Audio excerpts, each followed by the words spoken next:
Alrighty, let's talk receivers. YouTube, what's going on? It's Juan Gotti here with another Washington Commanders video, and in today's video, I'm coming on here to talk about how head coach Ron Rivera was talking to Chris Olave at Ohio State's Pro Day this past week, and should we draft Chris Olave? Is this someone that we should possibly get at 11? So without further ado, let's get straight into today's video. But before we do, make sure you go down below, leave a like on this video, subscribe if you're new, and turn on post notifications so you get notified when I upload a video about the NFL, or in this case our Washington Commanders. We're on the road to 4,000 subscribers. We're almost there, so hit that subscribe button if you haven't already. Let's get straight into today's video. So Ron Rivera, Martin Mayhew, and Marty Hurney were all in attendance at these pro days this past week, i.e. Kenny Pickett, Malik Willis, and the Ohio State Pro Day. And the biggest one and the biggest takeaway from all three of these pro days that we were in attendance at was that Ron Rivera was talking to wide receiver from Ohio State, Chris Olave. So once we saw this, a lot of Washington fans got excited because they instantly feel like Chris Olave could be the pick at 11. Now, when I saw this, I got happy too because I wanted Chris Olave. If you guys can go in the old videos from last year, I wanted Chris Olave, but then he went back to Columbus, went back to Ohio State, and that is obviously the best decision he could have ever made. Like, let's be real. Chris Olave went from being a second-round, third-round pick last year to obviously a first-rounder and probably the first pick off the board as far as the first receivers goes. And he had a hell of a 2021 campaign. He was really, really good for Ohio State, and I think he would come and fit right in. I mean, Terry McLaurin's here, Ohio State boy.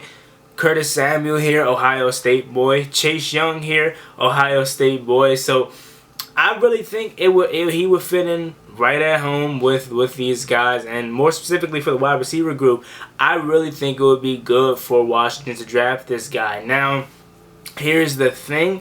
Do you want to draft Chris Olave at 11, or do you want to take a chance and trade back to see if he's still going to be available later in the draft? Because although I do think Chris Olave would be a good pick at 11, it is a possible chance that you may reach that if you don't take him at 11 and you move out of 11, he probably still would be there 5 spots later. But then again, it's like, who do you want to trade with? Because there's honestly no team, probably besides the Pittsburgh Steelers, that are eager to trade up for a quarterback.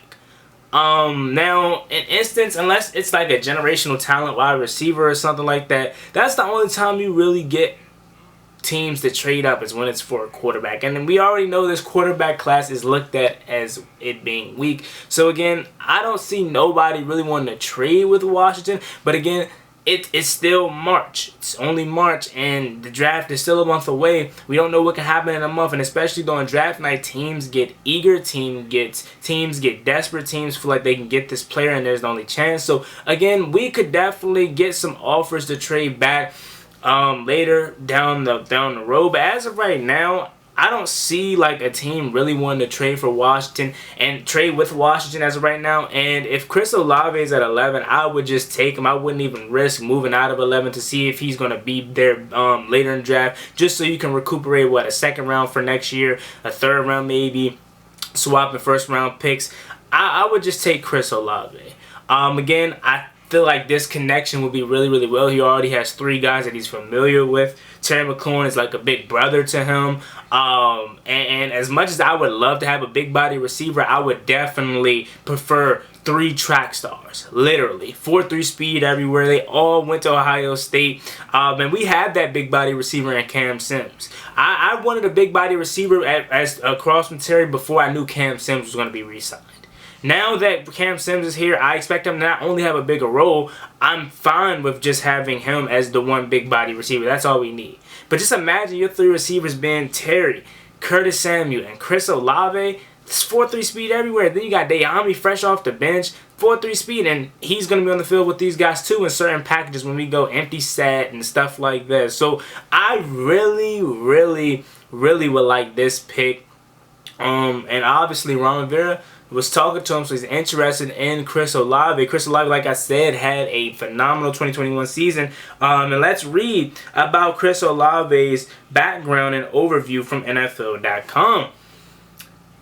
The quiet storm of the Ohio State wide receiver core, Olave is smooth, steady, and makes things happen. His movements are fluid and easy from snap to catch and all points between.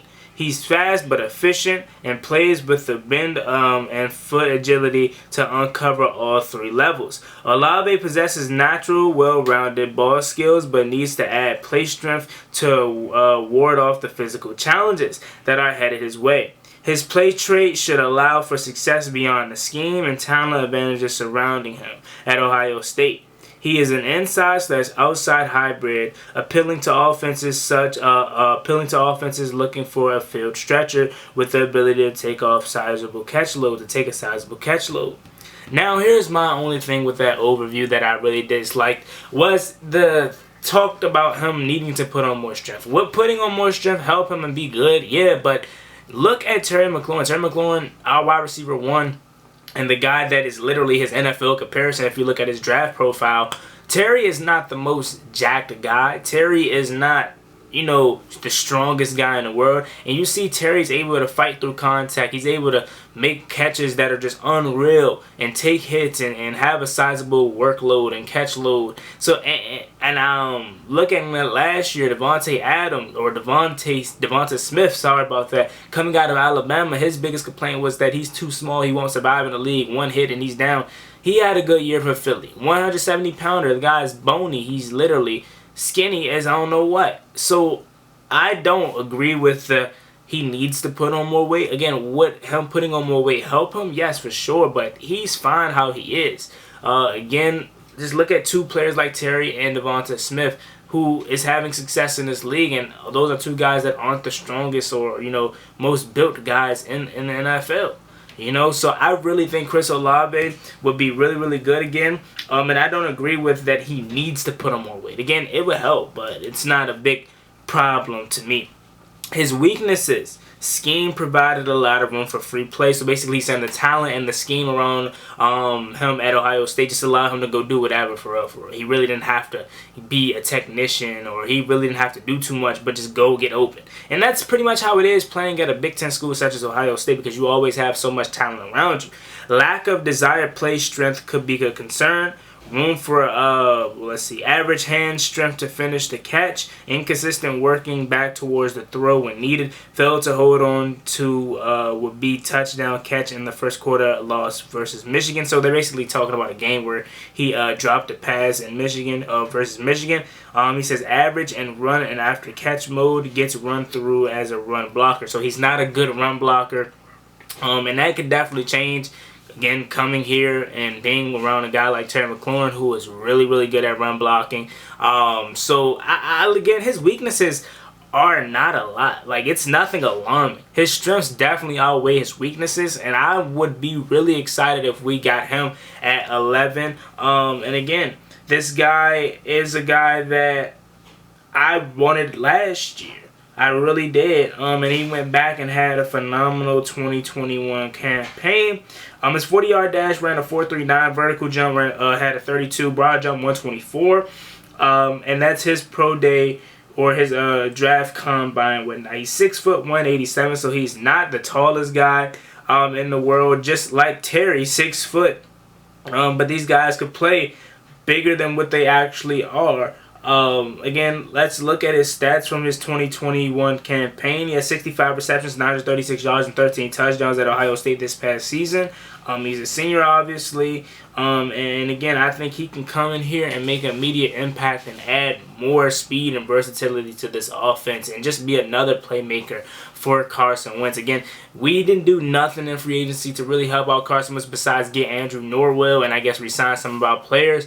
But we can address that in the draft. Get more playmakers around him, and I think you should start by getting Chris Olave at number 11, and that could be really, really good for this offense moving forward. Again, like, he's going to have a lot to learn, but if I'm a rookie and I'm coming to a team that not only is a guy that I look up to, but a guy that I literally went to the same school as, and that's multiple players on this team, i.e. Terry, Curtis, and Chase, I would fit right in and I'll feel comfortable, and it'll make everything much more easier because I'm practicing with a guy that's arguably one of the best wide receivers in the league, and he still hasn't even been able to show his full potential due to the lack of not having a quarterback, a consistent good quarterback. So I would just feel good about this pick, honestly. I wouldn't have no complaints about it at all. And it looks like Ron Rivera and Scott Turner and all these guys are interested in drafting Chris Olave. So yeah, man, there you have it. Let me know what you guys think about this video down below in the comment section. Would you draft Chris Olave at 11? What would you do at 11? Ron Rivera was talking to Chris Olave at Ohio State's Pro Day, so that's something to keep an eye open for. Let me know how you guys feel about this video down below in the comment section. As always, me boy Juangotti, like, comment, subscribe. We're on the road to 4,000 subscribers. I'm out. Peace.